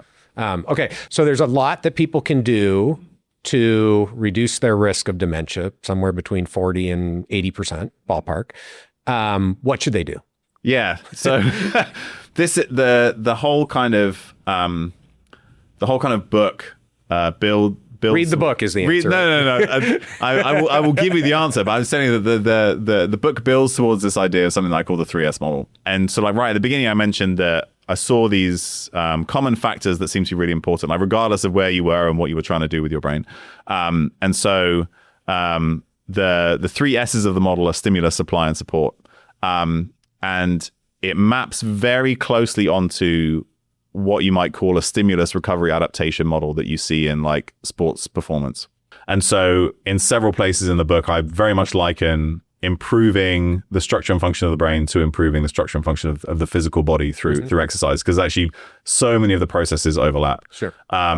So the first S, I think the primary driver of the system is stimulus. So I think the stimuli and the exposures for our brain are the primary determinant of how the brain functions. So things that we know are important here are like I mentioned, education, learning, skill development, complex motor skills, social skills, language, music, social interaction in general. These seem to be the primary drivers of human brain structure in the first place, and then the maintenance of and potentially even increasing certain functions, throughout life. And do you think you can make up for deficits in some of those things by prioritizing other types of stimulus? Yes. So there's a couple of different studies that suggest that. One was a big meta-analysis looking at educational status and work types on dementia risk. And what they found was that, as you'd expect, those who have high educational status have a lower risk of dementia. But they also found that those who have complex cognitively stimulating jobs, and how they defined that was jobs that have a high cognitive demands, but you have a lot of control over those demands. Because when you have high demands placed on you, but you don't have control over those, right? That creates stress. That creates stress and burnout and that kind of stuff. So a job that's cognitively stimulating or demanding that you have control over also significantly reduced dementia risk. The lowest risk was in people who had both. But if you had high educational attainment or a complex cognitively stimulating job, but not the other, right? They had about the same reduction in risk of dementia compared to people who had neither. There was also an analysis done of the MIDAS study, the midlife in the US study, looking at engagement in hobbies and other like cognitively stimulating skills in midlife, sort of 30s to 60s. And they found that the more you did of those things, writing, going to lectures, movies, hobbies, sports, that kind of stuff, the slower the rate of cognitive decline. This was longitudinally following the same people over time. And the benefit was greatest in those who had lower early life educational attainment. So all of that to say that, yes, you can make up for whatever reason. Right. And there are things within that domain that anybody can control. Exactly. Right? Yeah. What do you think about these, games that people develop to train your brain or maintain your brain? Is there good science behind that? So there's good science for one very specific training task, and then there's actually better science for a broader group. So I'll talk about the first one and then the second. So still the best study of brain training ever done was the active study. It was partly run by Sherry Willis, who actually was here at the University of Washington. And what they did is they took the active study was done in the 90s. So it's now 30 years old. And what they did is they took 2,800 older adults, 60s and 70s, and they randomized them to 4 groups. It was a control group, and then they had 3 different training groups. They had a memory training group, which is mainly teaching like mnemonics and other things to kind of help people remember stuff. There was a reasoning training group, which is like, can you look for patterns in numbers and letters and that kind of stuff. And then there was a processing speed group, which required them to identify things that were flashed up on a screen in increasingly short periods of time. And it sort of adapted to how good you were. what they found was that particularly the processing speed group had better maintenance of quality of life, were more likely to drive several years later, were less likely to get into car accidents.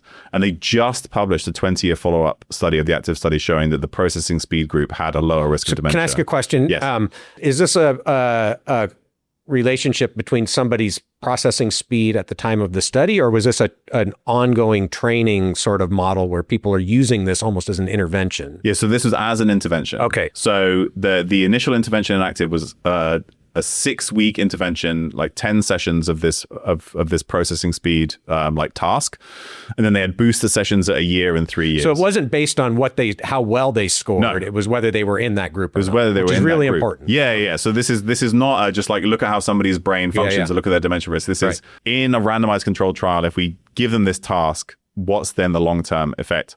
And so they just published data that in the group that had the training plus booster sessions at 1 year and 3 years, 20 years later, they had a lower risk of dementia. Huh.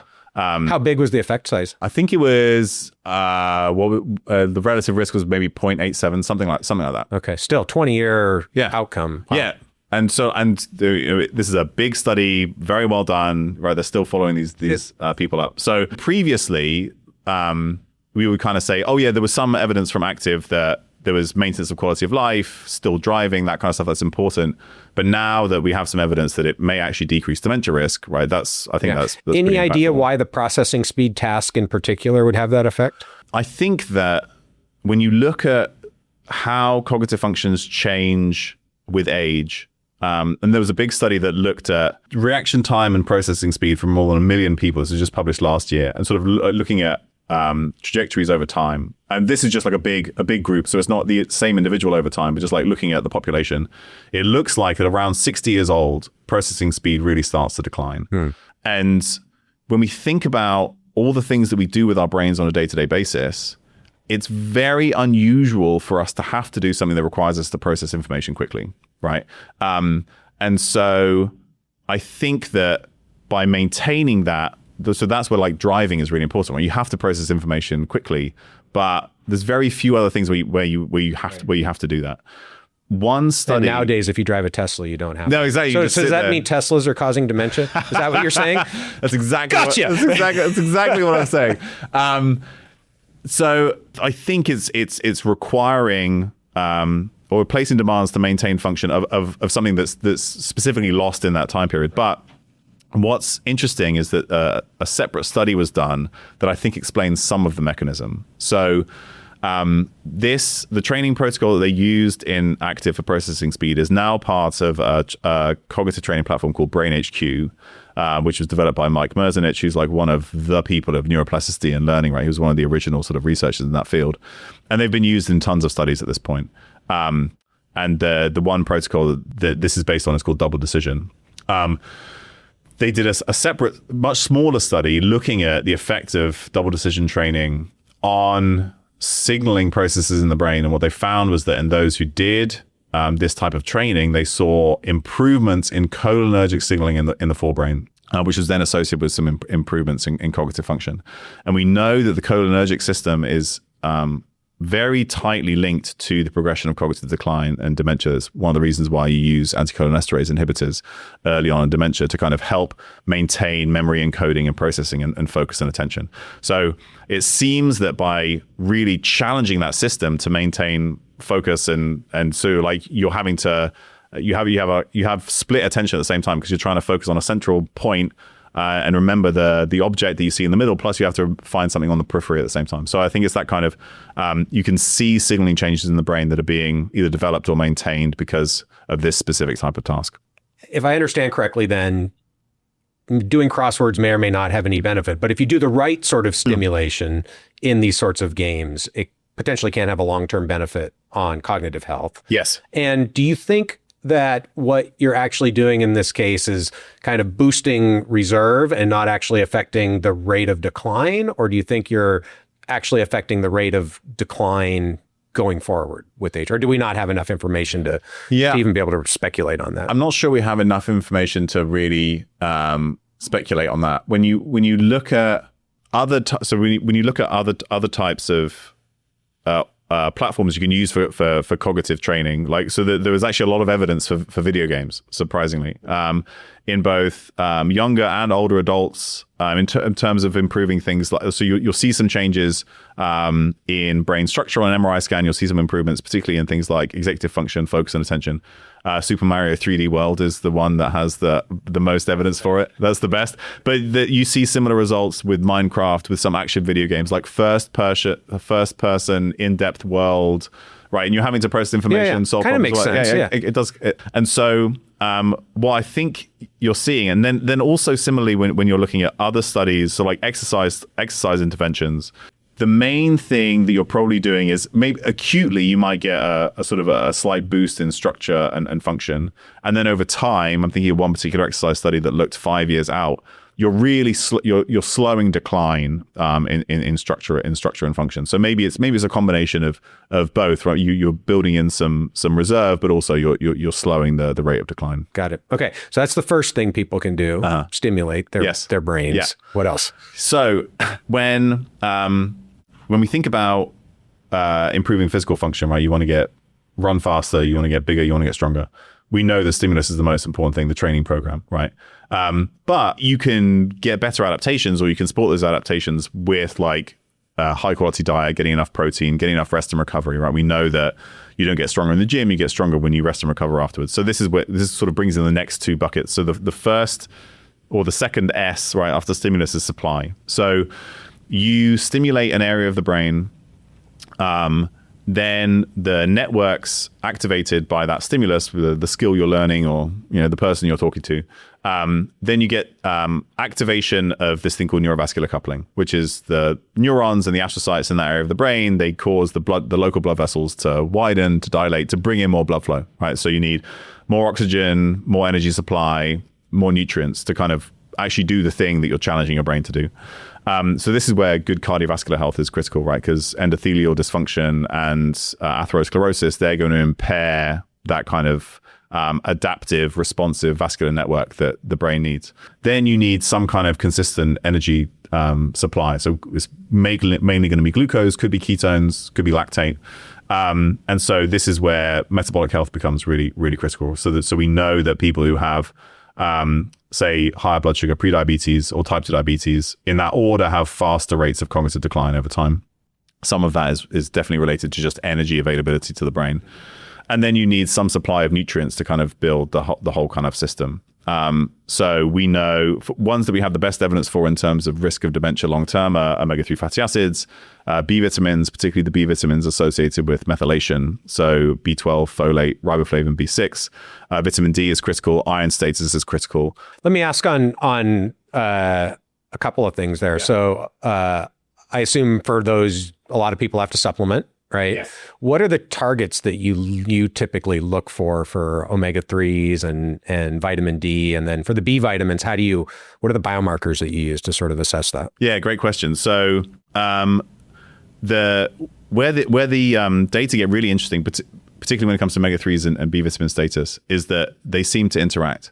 So if you're insufficient in one, being sufficient in the other or supplementing with the other isn't necessarily going to give you any benefit. So the first study that found this was the VitaCog study, was run out of Oxford by Professor David Smith, who was their former department chair of pharmacology. They used B vitamins to lower homocysteine, right, in individuals who had elevated homocysteine. By doing that, they slowed the rate of brain atrophy and slowed the rate of cognitive decline. But they found that this was dependent on omega-3 status. So only those with good omega-3 status seem to benefit. And just to be clear, you could still lower the homocysteine in people with low omega-3s. You just didn't get the benefit. You just didn't get the benefit. Right. So exactly. homocysteine as a biomarker is imperfect in that context. Yeah, exactly. And this has been replicated in multiple trials now. So the B-proof study found the same thing. Supplement with B vitamins, if you have poor omega-3 status, you don't see the same benefit and cognitive trajectory. And what do we, poor omega-3, what is the index there? How are you assessing that? Yeah, so it's differed from study to study, but I think we probably have the best data from omega quant or the omega-3 index. I think the target is at least 6%, ideally probably above 8%. And that translates fairly well over to what those studies found. So like the omega-AD study found that if you supplement with omega-3s, but if you have elevated homocysteine, you don't benefit. So it kind of comes from the other direction. So the goal would be omega-3 index, at least 6%, ideally above 8%. Homocysteine, at least below 13%, ideally below 11%. That's based on the VitaCog study. And you want to get both. You want to get both. Or you might not get the benefits of either. Exactly. Okay. So you need to be above that target for the omega-3 index and below that target for homocysteine. Then vitamin D, we know that particularly vitamin D deficiency is associated with increased risk of dementia. So you definitely want to be above 20. Yeah. I would at least target above 30 in athletes because there's some evidence for athletic performance if you're in the range of 40 to 60. Yeah. So in that order of importance. And then the final thing, we know that anemia is associated with particularly changes in white matter structure and function, which track very closely with changes in cognitive function over time. So checking iron status, making sure you're not anemic. Yeah, and iron's kind of a double-edged sword. So you don't want to overshoot it. Yeah, absolutely. Because at the other end, so normally you just start by checking a hemoglobin level to see whether somebody's anemic. At the high end, right, if you have high levels of hemoglobin, the most common cause is usually obstructive sleep apnea, which is its own risk factor for dementia. So actually, it's important to test it because you want to make sure that you're kind of in the middle of that normal range. Yeah. Right. Perfect. So what do you think about things to improve cerebral blood flow, like, PDE5 inhibitors we touched on earlier? Yeah. Is that something that is likely to have benefit, or do you think it's not worth worrying about? Yeah, right now I'm not sure. It might get you the arousal piece, which we talked about. Well, for them to work, you need to be aroused separately. Okay, yeah, you're right. So, like, for people who don't know these studies, right? There was very recently there was a study that came out of a UK data set looking at prescription PDE5 inhibitors, so particularly Viagra, because that was the most common one, but I think they, Cialis, yeah. And they found that those who had regular prescriptions, and they ended up focusing on Viagra, for sildenafil had a lower risk of dementia. There was actually a US insurance claim study from several years previously that found the same thing. I think, the hypothesis being that maybe you're improving cerebral blood flow. Sildenafil itself may have some neuroprotective effects. We've actually tested it in my lab as a neuroprotectant, and in neonatal neuroscience, there are currently some trials using sildenafil as a neuroprotectant. So it may affect neuroinflammation, neurogenesis. So it may have some other effects in addition to blood flow. So actually, when this study came out from the UK data set, I got asked by a journalist to comment for, I think it was MedPage Today, and I said all of that stuff, and that's what they included. What I also said that didn't get included in the article was that if you think about the kind of guy who's willing to go to their doctor to get a prescription for Viagra compared to somebody who isn't, with similar risk factors, right? They probably have a supportive relationship. They're probably sexually active, right? Which includes physical activity, right? So I think there are a number of other things. Yeah, it's complicated, just like it always is in studies. Just because these observational studies. So I think that I'm definitely interested in them. But so right now, if you have erectile dysfunction, I would use a PDE5 inhibitor. But would I use it if I didn't? I probably wouldn't. Okay. But it's plausible. It's plausible. Yes. We don't have the right data set to answer that question. What about these supplements that are marketed as cognitive boosters? There's basically nothing that I would consistently recommend. I think the best evidence we have in terms of supplements for brain health are all related to the vitamins that we just talked about, like making sure that you're kind of hitting those targets, getting enough of those if you're not getting them from the diet. Beyond that, there's nothing that really consistently shows benefit. I think that we're increasingly starting to see that in cognitively degraded states, and this is everything from concussions to sleep deprivation to early cognitive decline, creatine is certainly interesting. In individuals with some element of cognitive decline, then choline is also some evidence for it.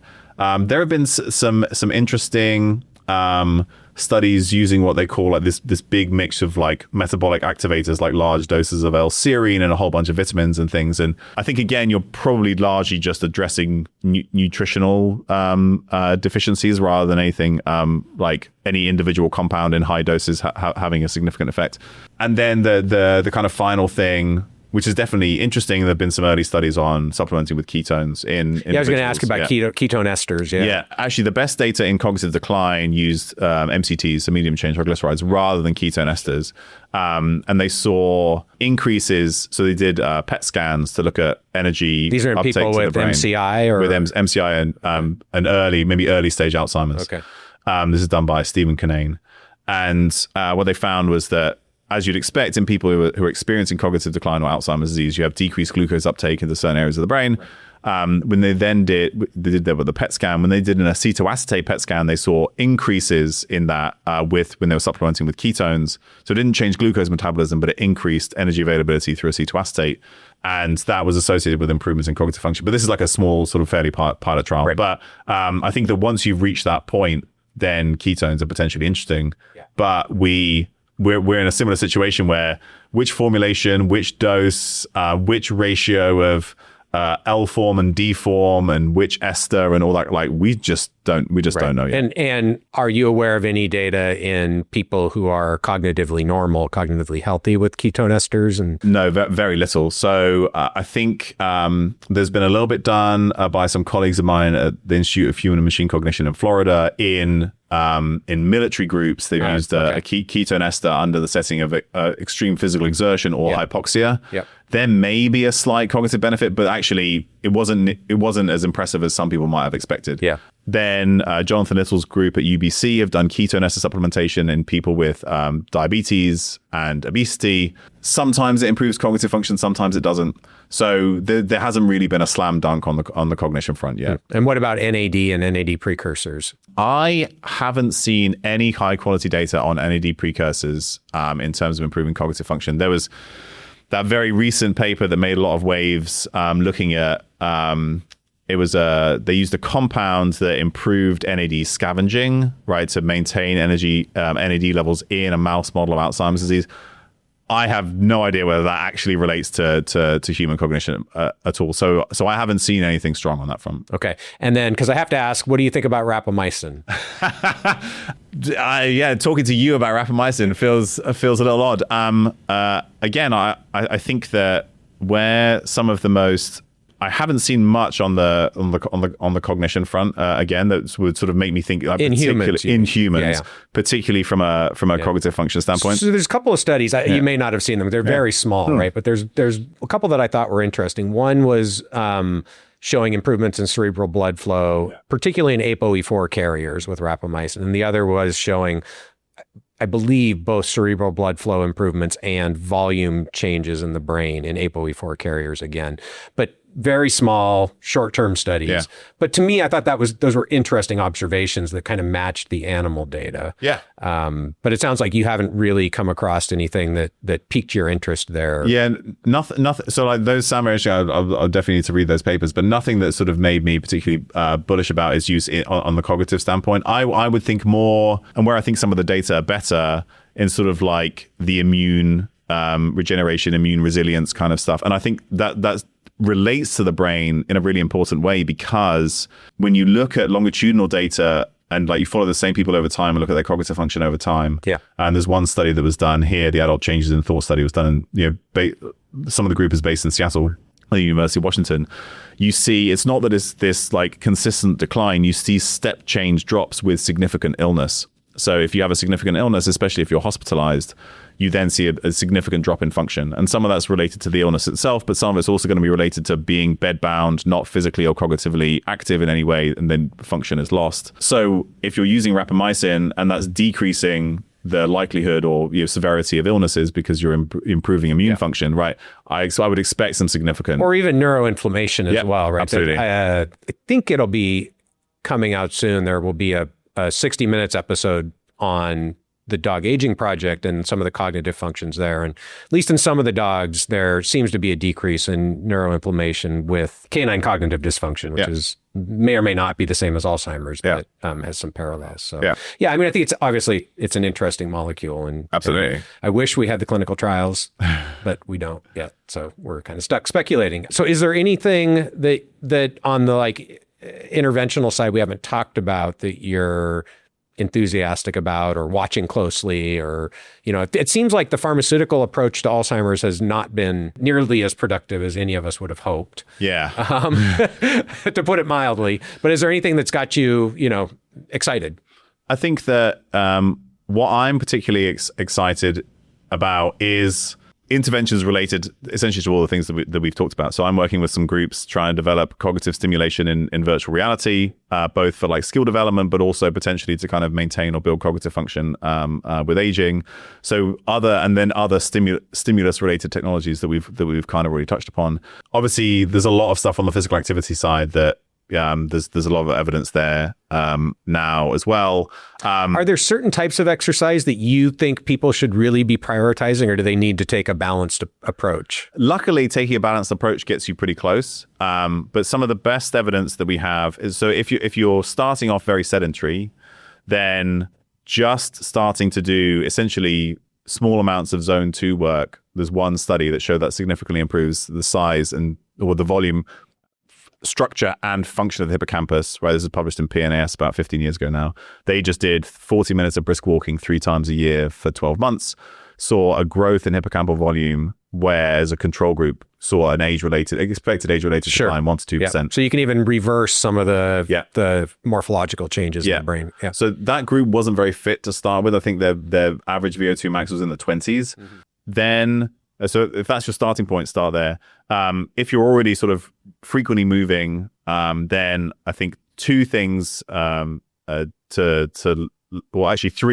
things to focus on. One is some kind of high intensity interval training. So I mentioned earlier, there's what I think is one of the best training studies that's ever been done in this field. They randomized individuals, older adults, sort of 60s and 70s, to 3 groups. One group was sort of like a control low activity group. Then there was essentially a jogging group. It was like a zone 2-ish kind of group. And then there was a Norwegian 4x4 group. So you're on a treadmill, you run for 4 minutes, 85 to 95% of maximum heart rate. You take a 3-minute break. They took a 3-minute break in this study. You do that 4 times over. They did that 3 times a week for 6 months, which is a pretty grueling training regimen. But what they found was significant improvements in hippocampal structure and function with the paired. And these were already trained people? These were not already trained people. Okay. Yeah. Okay. But, they still got they sort of saw significant improvements in VO2 max, got into sort of like the 30s or 40s. But I think that this is going to be relate to a lot of us. But what they saw were significant improvements in structure and function of the hippocampus. And then after they stopped training, they followed them for another 5 years, and those benefits were maintained in the HIT group. I think that one of the main reasons for this, and there were lots of different analyses, they showed that basically the benefits of the exercise are intensity dependent. And I think one of the primary signaling molecules here is lactate. So we know that BDNF, brain neuron neurotrophic factor, which supports recently activated neurons, it kind of supports some of the processes of neuroplasticity. We know it's produced during exercise, right? And we've seen that across a wide different types of exercise. But BDNF produced peripherally doesn't readily get into the brain. It doesn't cross the blood-brain barrier particularly readily. But lactate does. And when it gets into the brain, it switches on local production of BDNF. Got it. So I think that very intense exercise through the production of lactate is driving some of these processes. And then the next thing to think about is resistance training. So we published a paper a couple of years ago looking at the evidence for how resistance training, how that might change the structure of the brain, seems to particularly benefit white matter structure and executive function, sort of like the related function to the white matter. This is probably because of IGF-1 production. We know that IGF-1 is really critical for the production of and development of white matter in the first place. And then that seems, IGF-1 can drop with age, and resistance training is a great way to produce IGF-1. Interesting. Actually, let me just do a little aside there, because one of the things that always has sort of fascinated me, this comes from the work with dogs and the Dog Aging Project, is when you look at dogs, right, in almost every way you can think of, big dogs age faster than small dogs, except apparently in the brain. And the reason big dogs age faster than small dogs, the reason they're bigger, is because they have higher IGF-1 signaling, right? And so I wondered what that connection was for IGF-1 signaling in the brain that might actually protect big dogs, and maybe big people, that's getting more speculative, against cognitive aging, or at least dementia onset. That's different from everywhere else in the body. So maybe that's the connection there. I think it's from everything I've seen, it seems to be IGF-1 and white matter structure. And there are several studies that suggest that changes in white matter structure, white matter hyperintensities, which are often related to microvascular disease, actually track very closely with cognitive decline, independently of amyloid or tau burden. So resistance training, and so like the minimal effective dose in people who weren't lifting previously seems to be twice a week, whole body resistance training, 3 sets of 8 to 12, that kind of like a basic kind of program.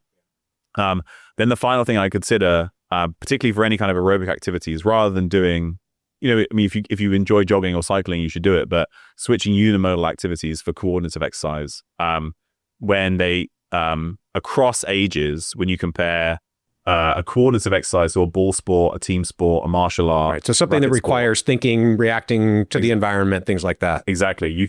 Dancing is another one. You compare that to a physical activity that has the same level of physical exertion, but without that cognitive component. Right. Both are beneficial for cognitive function, but you see a greater benefit. That could be hippocampal structure. It could be improvement on a cognitive function test in those sort of more challenging kind of sports.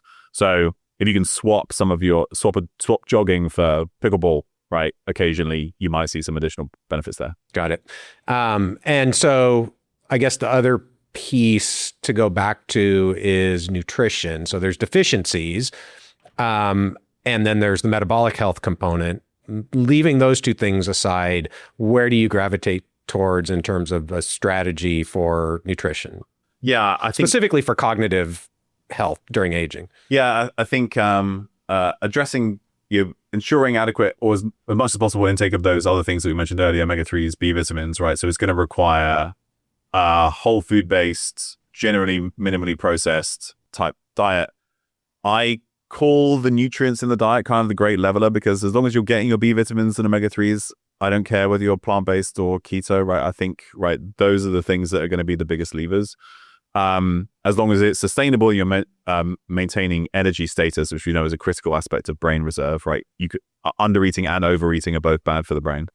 And then, so other things that I think are interesting, there's a ton of data on berries and related compounds in berries. So acutely improving cognitive function in adults, long-term improvements in cognitive function, and that's thought to be due to the anthocyanins, polyphenols. That's probably why coffee and tea seem to have benefits in terms of decreasing dementia risk long term.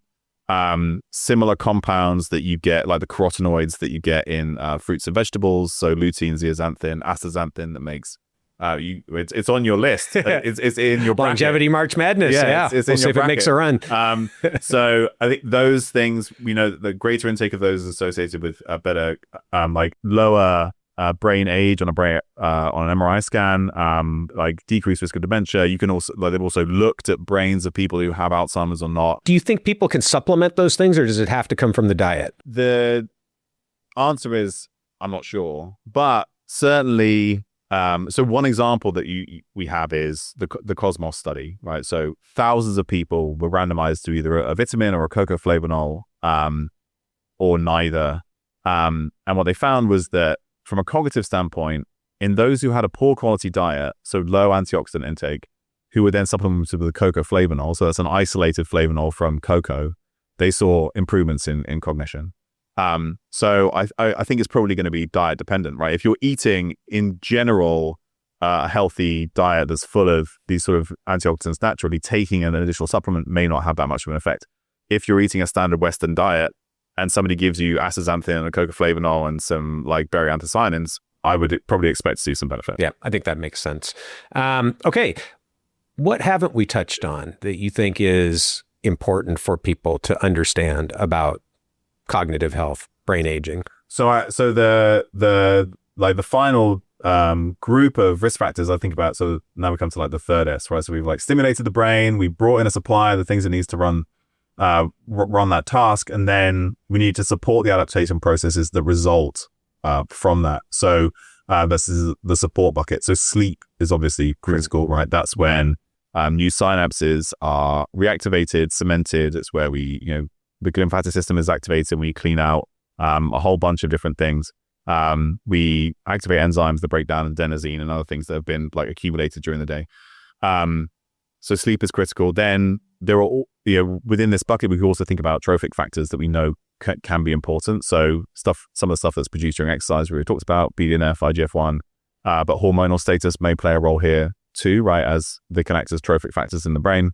And do you think that hormones hormonal status can influence sleep, but independent of sleep quality, having appropriate hormonal status can have direct impacts on the brain as well? So right now, depending on whether you're talking about the male brain or the female brain, there are sort of pitch battles in this area as we speak. And the answer is probably that most of it is related to the symptoms that arise due to hormonal changes rather than hormonal changes themselves. So the easier one to start with is testosterone replacement in men.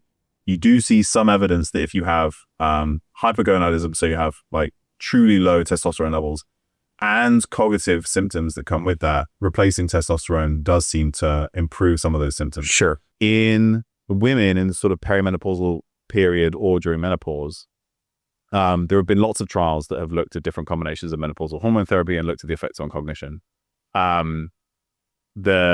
Some of the best even used bioidentical hormones, so like the Keeps Cog trial in Canada, used bioidentical estradiol and progesterone, didn't see a significant effect on cognitive function. And these are in cognitively normal women. cognitively normal women. Got it.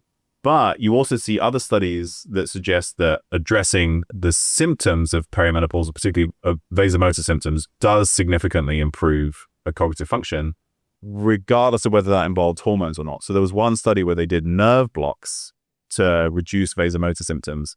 And those who had the worst vasomotor symptoms had the biggest cognitive changes. And those who had the biggest decrease in vasomotor symptoms with a nerve block had the best improvements in cognitive symptoms. So it seems to be related to how the hormonal shifts affect you personally and the symptoms that you get, more so than just the fact that estrogen levels are very variable or are dropping. So then I think the best is, and right now, if you look at meta-analyses of the trials, it doesn't seem that menopausal hormone therapy like routinely significantly reduces dementia risk, right? But I think there's a lot to be said for managing symptoms. If that improves insomnia, improves vasomotor symptoms, right? Then let me ask you a question about that, though, because I guess I would wonder, do we really have the right data set to address that question for female hormone replacement therapy in particular, right? Because, I mean, there have been so many changes in the types of hormones that are used, age of onset, dosing, delivery methods.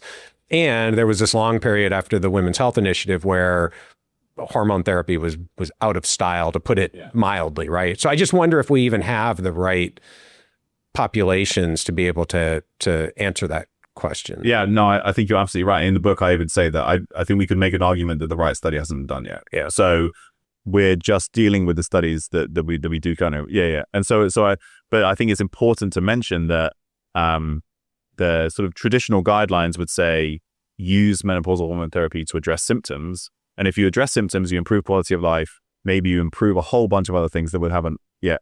Exactly. So I think I'm a big proponent of it based on the available data. I just can't say this study showed a significant reduction in dementia. Right. And I mean, I think the other side of it is we have pretty good evidence that after menopause or in women who have premature ovarian failure, there's an increased risk of dementia, right? Yes, so it goes certainly that direction. So I'll correct myself, which is that if you underwent surgical menopause, so say you had a hysterectomy and a oophorectomy, before the age at which you would normally have been expected to experience menopause, and you get estrogen replacement therapy, that does significantly that is risk. protective that there. is protective. Okay, great. Okay, so anything else in that bucket? The last three more things in this bucket. So now it's kind of thinking about avoiding exposures that impair adaptation processes. So these are things that might cause chronic inflammation. So we know that oral disease, periodontal disease is a risk factor. We know that air pollution is a risk factor, smoking is a risk factor, excessive alcohol. And so that kind of lumps into your environmental exposures question that we had earlier. And what should people, I mean, obviously you can control your alcohol consumption. Yeah. Air pollution, what do you do about that? Well, the easiest thing to do is move, but that's the simplest. That's probably the most effective thing to do. The simplest thing to do is move. That's not the easiest thing to do necessarily. But I think one really good option is to just get an indoor air filter. Because you spend a lot of time in your house. Exactly. Yeah. And often some of the stuff accumulates indoors, and the air quality indoors can be worse than the air quality outdoors. There was a really nice study published recently in one of the JAMA journals that randomized people in areas that had significant air pollution. And so like, the PM 2.5 is sort of like the 2.5 micron stuff is kind of what people are most concerned about. And by giving them air filters, they randomized half of them to air filters and the other half not. Those who had the air filters saw significant reductions in blood pressure. And we know that blood pressure is a significant dementia risk factor. Yep. So an indoor air filter is probably a nice way to do it. Probably any kind of water filter is may help based on the quality of most tap water is perfectly safe, but we know that PFAs and like some systems still have a lot of lead, in their pipes. So just like you minimize your risk with a good quality water filter as well. Right. Makes sense. And then the final thing is just thinking about chronic stressors, right? So we know that chronic stress, high allostatic load is associated with a higher risk of dementia. I kind of think of it, if we're kind of relating it to physical performance, I think of chronic stress as like an overtraining kind of picture. We know it increases metabolism in several areas of the brain, so that they can never truly kind of switch off and recover and adapt. And it creates this high energetic burden that those brain regions can't necessarily recover from. So then you're kind of thinking about like whatever strategy you can, either to increase resilience to stress or mitigate that. It's going to depend on the stressor and the person. Right. Great. So I was going to ask you, what is one tip you have for people that they can use to give themselves the best opportunity of having their brain age well? But I know the answer. They should read your book, right? Yeah. And it is a cognitive stimulus in its own right. It's there's plenty. That's of right. stuff in So there. I encourage everyone to pick it up. The Stimulated Mind. And thanks so much for coming by the podcast today. This has been a lot of fun, and we'll do it again in the future. Yeah. At some point. Thanks so much for having me. This is really great. I really appreciate it. Awesome.